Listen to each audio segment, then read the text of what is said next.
I'm going to tell you something. This last time when Hanukkah came out at the same time as Thanksgiving, Yes. and everybody was in my son's house in Belmead, New Jersey, my son showing me who he is gave me more nakhes, besides being a great scientist.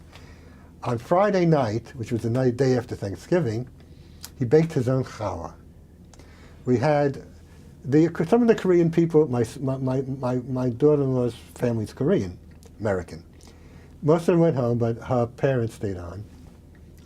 We had, for the first time in my life, under the Edelstein house, my son's house, but I'm an Edelstein too, and I'm the father there, we had a real Shabbos yontif. And here's what happened.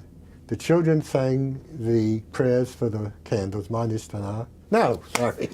Wrong holiday. Wrong holiday. Come down, our children saying something. No, they said the prayer for the lighting the candles, Yes. no Shel Hanukkah.